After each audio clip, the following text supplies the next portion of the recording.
Rivalries are one of my favorite dynamics in fiction. From jerk rivals in Pokemon games to blood-related rivalries that challenge each other's beliefs in Devil May Cry, I've always been fascinated by these conflicts and how they develop both characters over time. The Sonic franchise is no stranger to this, and along with the many releases of games and comics with our Blue Blur, many characters have made their debut as Sonic's rival. I'm all for Sonic having different rivals that challenge our protagonists in different ways, and to be frank with you guys, this video was originally going to be a rant about Sonic having too many rivals, which caused some character development issues. But while writing that script, the more I thought about it, watched character interactions, cutscenes, and read the comics, I realized that no, these characters are actually well developed and are great rivals for Sonic. But to first understand what I mean, let's start with the core concept of this video. What really is a rival? Well, a rival is 1. Someone who is competing for the same object or goal as another, or who tries to equal or outdo another. And 2. A person or thing that is in a position to dispute another's preeminence or superiority. Pretty straightforward. A rival is pretty much a competitor trying to win in the same field as you, like a race. But to go a bit deeper, a rival is also someone that pushes you to get better, and someone that can also challenge you, not just in terms of strength or raw power, but also in a more philosophical way. In video games, for example, a rival can also clash with you due to believing that their way or ideology of doing things is superior or more effective than the main character's way. With this in mind, we can quickly see that the Sonic franchise has a lot of characters that fit these criteria. But today, I want to focus on 5 characters in particular, as they are regarded by the games, comics, and the community in general as Sonic's most consistent rivals. Sure, Silver and Blaze also had conflicts with Sonic, but Silver personally always felt more like a temporary antagonist and more of a misguided hero, who is now an ally to Sonic, and you can make a similar argument for Blaze's case. Eggman, while mostly regarded as a villain, can still be considered a rival, as his goals and beliefs strongly mirror everything that Sonic represents. While Sonic is a free-spirited character that is often regarded as freedom itself, Eggman wants to oppress and control everything around him. So these two clash very often like cat and mouse, to the point where it almost feels obsessive. Eggman feels that Sonic is his ultimate goal to defeat, not only to prove that he is better, but to also show that his ideals and way of seeing things is superior. While Sonic, on the other hand, the only thing he truly hates is oppression, something that describes Eggman to his core. With that out of the way, let's start with our first rival, Knuckles.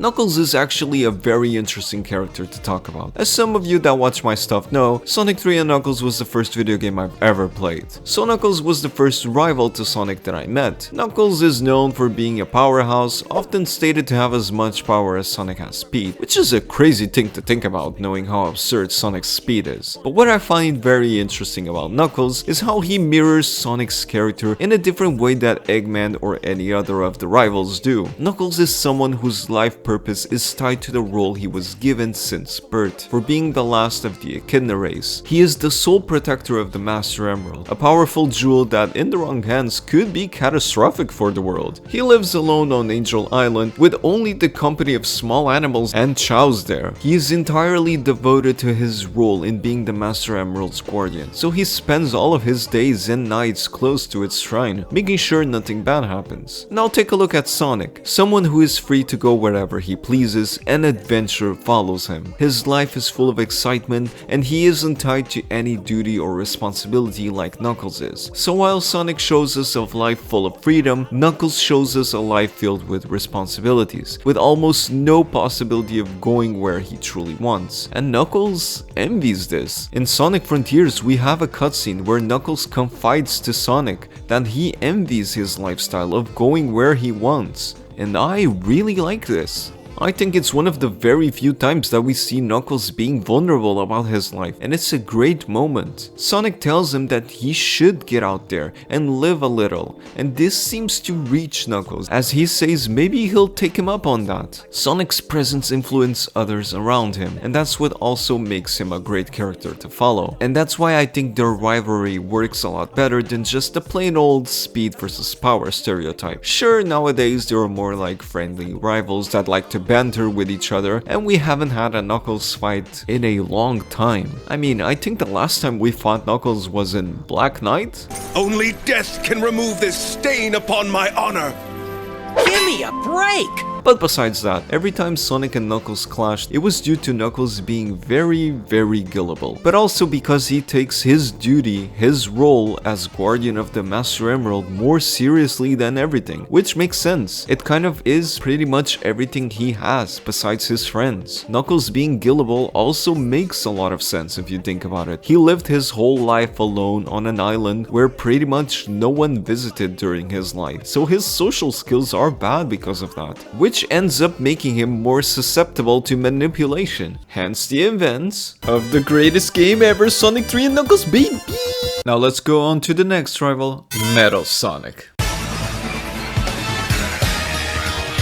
Metal is a very interesting rival for Sonic. He was built for the sole purpose of destroying Sonic and to prove that he is superior. Without an organic body, Metal cannot get tired, cannot bleed, or have emotions drive his actions like Sonic. This makes him believe that he is the superior Sonic, with no flaws whatsoever. Yet, despite all of this, he keeps getting bested by Sonic, with each defeat just going against his purpose for being created. Every defeat against Sonic is a reminder that Metal Sonic is failing his purpose in life, and due to his drive to prove himself as the one true Sonic, he starts becoming more and more sentient and rebellious, to the point where he overthrows Eggman and his empire in an attempt to take actions into his own hands, all with the goal of destroying Sonic. Even if it means copying other characters' data like Sonic, Shadow, and even bio data of Chaos, he will do it, and I'm a big fan of this. Once Metal starts to become more sentient,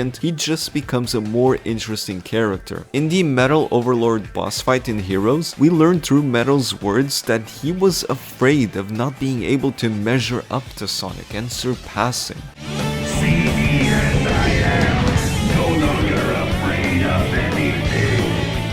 This is incredible stuff for a character like Metal, who at his core was purely just a cold robot stripped of any emotions. Yet we see in this fight that this isn't the case at all. He is very capable of feeling emotions. Turns out when you copy something so full of life like Sonic, you also start to have it yourself. Yet after his defeat, Metal Sonic becomes less rebellious and sentient and becomes more of a filler boss fight. He shows up in other Sonic games as a cameo or a quick boss fight with very little story relevance, with most of the time just being a callback to his origins. And this frustrates me, a rival with so much potential reduced to a punching bag. When I saw that Metal didn't have any rival lines in Sonic Crossworlds, I understood why he didn't, but it felt sour, like a missed opportunity. I wanted to see Metal trash talk everyone and say the most vile things about whoever he was facing. The IDW comics do give Metal some interesting moments, like the one where he becomes Neo Metal Sonic again, or later on during the Metal Virus arc, when he tries to infect himself with the virus, but fails due to not having an organic body like his rival, the one thing that separates him from Sonic, and this leaves him there, completely stunned. When I first heard about Serge, I wasn't reading the IDW comics yet, but my first impressions about her were, oh, this is IDW's version of Scourge, or, oh wow, another Sonic rival, just get in the line. But after all of the hype surrounding the Metal Virus arc, I decided to give IDW comics a go. And when I got to Serge's character along with Kitsunami, I realized that I really had the wrong idea about this character. She was created by Dr. Starline in the hopes of defeating Sonic once and for all, and for Starline to prove his superiority over Eggman. Thing is, unlike Metal, Serge is an actual person that was brainwashed since her first appearance into hating Sonic and nothing else. She was manipulated so much that she doesn't even remember anything about her past. All she knows is that she hates Sonic and exists to get rid of him. Even after, spoiler alert, Starline kicks the bucket, she still has visions of him talking down on her and making her feel insecure about herself. now. She's someone that has a lot going on mentally. When she finally comes face to face with Sonic, they end up fighting, with Sonic mostly being too much for Serge to handle. We get a very controversial panel of Sonic telling Serge about his beliefs and that she should just get out there and live life for herself. This enrages Serge, because this way of thinking was what led to Serge's creation in the first place. Sonic is someone that doesn't take away people's lives and freedom to live. Except for King Arthur, he straight up murders that guy. Yes, I did it! Sonic could have ended Eggman's life multiple times, which would bring peace to the world, yet he chooses not to do that, and those actions had a snowball effect that led to someone like Serge being created, and suffering because of it. Serge challenges Sonic in his beliefs, in his way of thinking and living. That's why I believe she also works really well as a rival for Sonic. She's there to show that even Sonic's way of freedom can be dangerous, and can lead to others getting hurt because of it.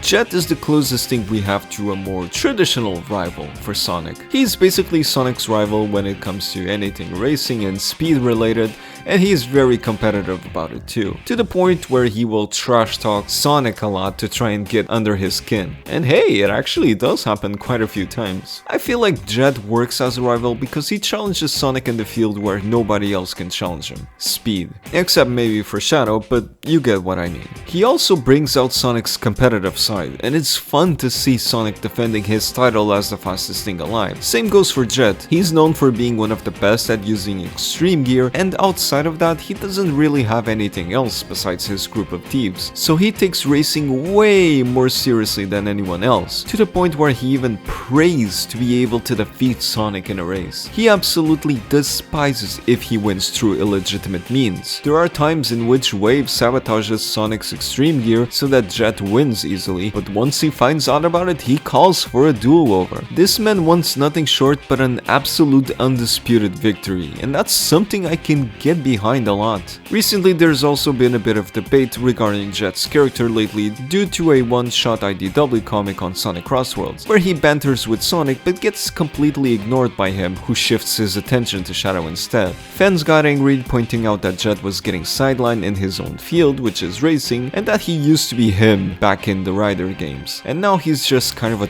third wheel. Not gonna lie, when I first saw these preview pages, I was also sharing the same sentiment, but boy was I wrong. The full thing came out and it was very entertaining, with Jet having pretty good moments. Check it out yourself if you get the chance. Jet overall is a nice change of direction for a rival. He is very cocky and arrogant, and sometimes even a bit of a dork, but takes his racing and his rivalry with Sonic very seriously. I kinda wish the Babylon Rogues were the main focus of Sonic racing games in general. We didn't get them for Sonic All-Stars Racing, Racing Transform, Team Sonic Racing, and even in the promotional animation for Sonic Crossworlds, it was all about Sonic vs Shadow instead of Sonic vs Jet, which does suck if you're a big Babylon Rogues fan, but hey, at least we're getting more stuff with the Rogues lately, like in the Chaotix case files where Jet almost fucking dies, but you get what I mean. And last but not least, we have Mr. Unsmiley himself, Shadow the Hedgehog. Nowadays, Shadow is pretty much the poster boy for being Sonic's main rival. We got Movie 3, Shadow Gens, the comics, animations, you get it. And I see some discussion about Shadow being greedy and taking everything for himself, which I get. I would personally want for other characters like Metal or Knuckles to get the spotlight more often too, but from a business perspective, it does make sense. Shadow has a very iconic design, cool abilities, and a tragic backstory that fans really like, myself included. I made a video about Shadow before where I also talked about how he works well as a rival to Sonic, because Shadow is someone who understands the pain of losing someone dear to him, and his own creation was what led to that loss. So because of this and his tragic backstory, when there is something that could stand in his way, Shadow doesn't hesitate to use force to accomplish his goals. Where Sonic believes people deserve a second chance and believes that they can change for the better, Shadow doesn't even take that risk because he doesn't want to suffer through what happened to him before.